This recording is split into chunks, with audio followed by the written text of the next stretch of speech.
Konnichiwa. Welcome back to my channel. My name is Bill Mullarky and I traveled around the world for $7,000 and I want to help people like you travel around the world on a budget and see everything that you can for the least amount of money. Tokyo is one of the most expensive cities in the world, but some of my favorite things I did there didn't cost me a single yen. Free view, 45 stories high up above the Tokyo skyline, the most photogenic, Instagrammable places in Tokyo. I want to help guide you before your travels there. So here are the free things I found in Tokyo that were actually worth doing. Number 1, the Tokyo Metropolitan Government Building View. If you want a really cool spot to take pictures of Tokyo and to see around the city, you can go to this government building that's 45 levels high, 200 meters roughly. On a clear day, you can see the Skytree. Sometimes you can even see Mount Fuji, Tokyo Tower, and Tokyo Bay, all from this vantage point. You can go during the daytime or you can go at night. And usually there's a little bit of a wait, but I would give yourself at least 2 or 3 hours because the lines take a while. Number 2, the Imperial Palace East Gardens. These are a part of the former grounds of the Edo Castle whenever shoguns were in power in Japan. This was essentially the political capital of Tokyo, or Edo, as it was called at the time. Today, you can walk around enormous stone walls, moats, gates, guardhouses, gardens, and remnants of the old castle. And the best part is, it's completely free. The Imperial Palace is close to the Tokyo Station, and if you're interested in Japanese history, this is one of the best free places you can go in all of Tokyo. Number 3,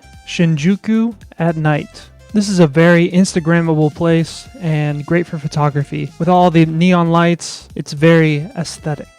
Godzilla's looking over Kabukicho, and Shinjuku has skyscrapers, department stores, restaurants, arcades, a ton of bars, giant video screens, and seemingly endless crowds. There are a lot of people in this area. It's a very touristy area. Also in Shinjuku is Golden Gai, where hundreds of tiny bars are packed into several narrow alleyways. Number 4, Tokyo's Buddhist temples and Shinto shrines. All free to view. There are thousands of religious sites scattered around Tokyo. And one thing I'd like to point out is the difference between a Shinto shrine and a Buddhist temple, because you'll find both in Tokyo. Shinto is Japan's indigenous religion, centered around kami, which can be thought of as sacred spirits or forces associated with nature, places, ancestors, and other aspects of life. Buddhism arrived in Japan in roughly the 6th century. Instead of replacing one another, they kind of became intertwined. For a lot of Japanese history, Japanese people participated in both traditions. As you're walking around Tokyo, and I do recommend walking as much as you can in Tokyo, you may just stumble upon one of these shrines or temples. A Buddhist temple is going to have incense and statues of the Buddha, pagodas, and large temple gates, whereas Shinto shrines will have the torii gates. So if you're starting to feel worn out from the hustle and bustle of Tokyo, maybe go to a shrine. They're very peaceful and zen. Number 5,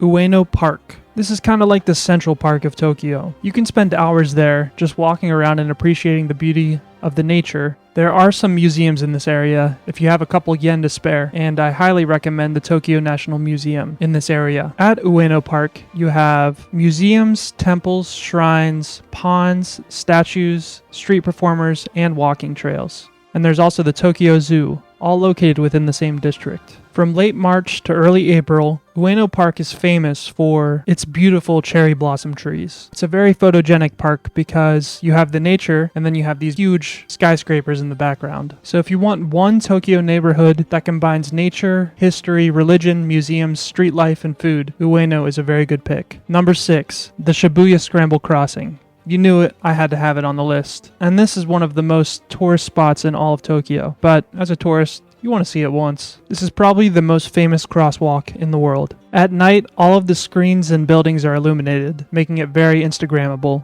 and photo-worthy. Shibuya is also one of Tokyo's biggest shopping and entertainment districts. And even though there's a ton of tourists, it's worth checking out one time. Number 7, Japanese architecture hunting. Tokyo contains everything from wooden religious buildings to tiny post-war houses to enormous glass and steel skyscrapers. Asakusa, Ueno, and Yanaka are great places to look for older architecture. Sensoji, a Buddhist temple, is one of the most famous places to go to. And once again, with the pagodas and the Buddhist temple itself, you can take a really good selfie here if you're into that type of thing. Some other notable Tokyo architecture feats are the Tokyo International Forum, Tokyo Station, and the Tokyo Skytree. Number 8. Finding weird vending machines across Tokyo. Japan is famous for their vending machines. In these vending machines, you can find everything from ramen, frozen meals, desserts, toys, meat, umbrellas, canned soup, mystery boxes, insects, and collectibles. Akihabara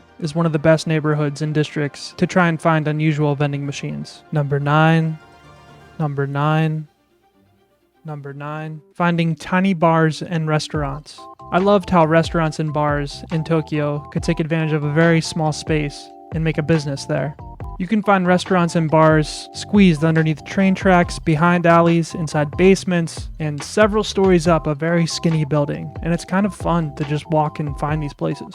Again, Golden Gai in Shinjuku is probably the most famous example of this. These businesses are a perfect example of how Tokyo adapts to a limited space and why simply exploring random streets can be as interesting as visiting a major attraction. Number 10. The Odaiba Waterfront.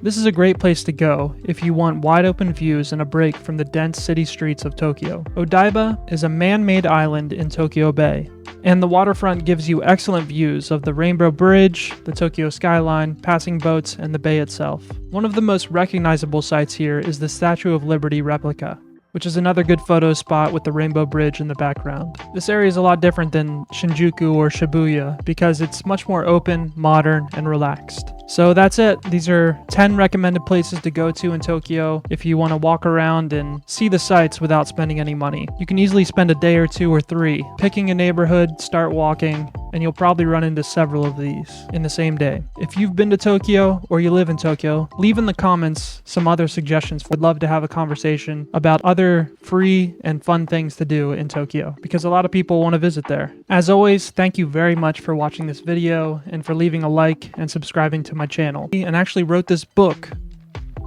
on how to travel around the world for $7,000. And in this book, I write about my time in Tokyo. So there's a lot more travel videos to come. Hit the bell for notifications, and I'll see you in the next one. Sayonara.